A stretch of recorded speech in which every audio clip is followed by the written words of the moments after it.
Francesco Bagnaia shocked everyone to place his Ducati GP24 at the top of the timesheet for the 3 days of official MotoGP preseason testing in Sepang.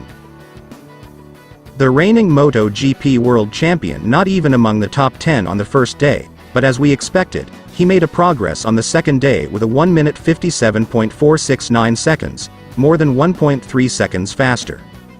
On the last day, Bagnaia smashed the Sepang lap record into a piece with a 1 minute 56.682 seconds, followed by Jorge Martin, Enea Bastianini and Marc Marquez.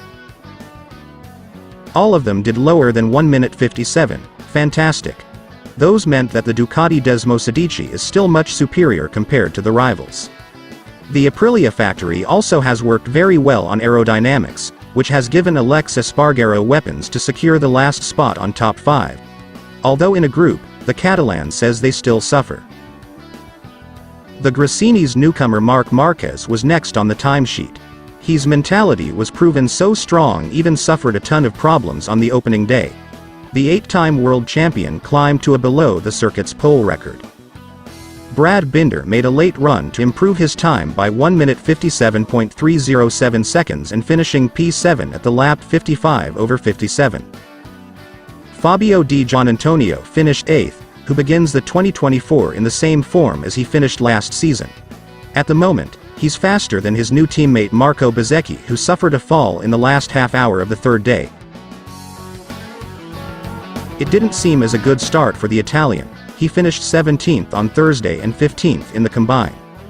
The MotoGP rookie Pedro Acosta was the man who's surprising the most test days on the Sepang circuit. The 2023 Moto2 champion has improved the speed on this track day by day. He's already rode the RC16 like a pro player, by the way. The fastest Honda's Joan Mir finally had a positive result on the all-new RC213V. Fabio Quartararo finished at P11, right behind the Spaniard.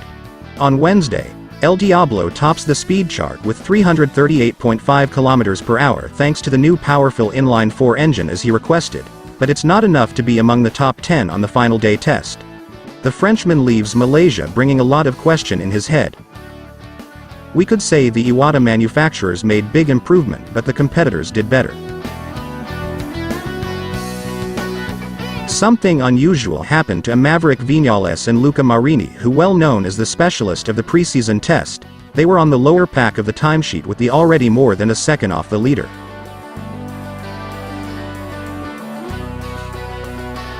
Aprilia Racing MotoGP team has presently entered its aero rake period. These sensors are utilized to degree the dynamic pressure, which at that point gives the team and thought of the stream from the streamlined features. This tech has been utilized in F1 for numerous a long time. Do not stress, they aren't utilized amid a MotoGP race. Meanwhile, Ducati is testing a new concept for the downwash ducts installed on Michele Piro's bike. Ducati test riders also tested the new side aero at Sepang. With this device, the shape of the Ducati GP24 looks more muscular. The Batmobile-style tails aero was spotted on Lorenzo Savadori's Aprilia RSGP at the MotoGP Sepang shakedown. While new part of front aero, more specifically a front fender wing, had attached on Dani Pedros's KTM RC16 on day 2. Stefan Bradl have been busy trying the new aero, including a radical Stegosaurus or crocodile style on the new Honda bike's tail since the first day. In order to maintain its title as the most competitive motorbike on the grid, Ducati also had main aero update that we've seen so far. The differences come mostly on the side fairing. The experimental part of a further ground effect panel can be seen next to Ducati GP23's usual downwash duct, after tested by Michele Piro, so it will be interesting to hear the comments of the regular riders on what effect this thing has. The most of the day was spent by the regular riders from Honda and Yamaha to get their feeling back in a MotoGP bike after the long winter break. Fabio Quartararo and Rins had trying both 2023 and 2024 spec of Yamaha YZR-M1. Meanwhile, the Repsol Honda riders Joan Mir and Luca Marini spending a lot of their time on the bike they used at the Valencia test, but the Italian more focusing on ergonomics and adapting to his new bike. At Sepang MotoGP test, Fabio Quartararo with Yamaha M1 reached the fantastic top speed at 338.5 km per hour. The 2024 spec of the inline four-cylinder therefore seems effective but still requires some adjustments on the electronic side. Discussing about that, the director of the Yamaha team Massimo Marigali explained. It's not just the new engine. We've also improved corner exit with the new aerodynamics, we have less wheelie. The new rear device generates less wheelie so we can exit the last corner with a little more power. Acceleration than last year. There is also the fact that we are very good at braking, and this kind of top speed could also be a bit misleading, because already last year Fabio was always close to the best in this ranking. That being said, we are quite satisfied with the progress made this winter, we are progressing. It's not just the new engine. We've also improved corner exit with the new aerodynamics, we have less wheelie. The new rear device generates less wheelie so we can exit the last corner with a little more power. Acceleration than last year. There is also the fact that we are very good at braking, and this kind of top speed could also be a bit misleading, because already last year Fabio was always close to the best in this ranking. That being said, we are quite satisfied with the progress made this winter, we are progressing.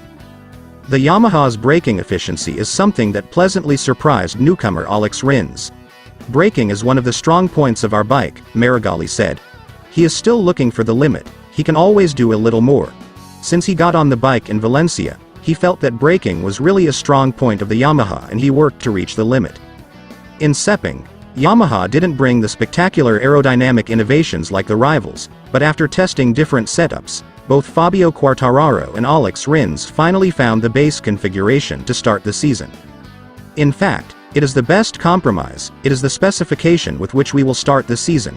It's always a question of balance, you have to find the right support, the least drag to maximize top speed and minimize losses. This is what prefers both drivers, even all drivers, because that Cal Crutchlow, Aleix and Fabio make the same comments. For us, that was very important, and it was very easy to choose which aerodynamic package we are going to start with. There were several funny moments at the 2024 Sepang MotoGP test. Jack Miller performs a unique ritual with one of his crew. When he was about to leave the KTM box, the Australian racer turned around and lay down on the floor. Then one person grabbed his leg. It seems that Miller's racing suit and boots are not yet perfectly connected.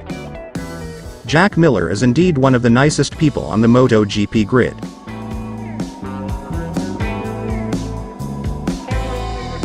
This person is an old-school racer. With his messy hair, Marco Bezzecchi always looks as he is. When the adrenaline started to rush when he was about to leave the pit, the Pertamina Enduro VR46 team racer didn't seem to want to feel too tense. This time he competed with Aleix Rins as the first racer to leave the pit, and their score is even. The next moment was when MotoGP legend Dani Pedrosa observed Marc Marquez while riding the Ducati GP23. The KTM factory team test rider made a funny face when his former teammate passed in front of him. This season Pole Espargaro had to give up his place for Pedro Acosta. But he wasn't really unemployed. Pole carries out the same duties as Pedrosa as a KTM test rider. Apart from that, Aleix Espargaro's younger brother seems interested in the world of broadcasting. The Spanish racer acted like a host who was introducing KTM box to the audience. Good luck, Pole.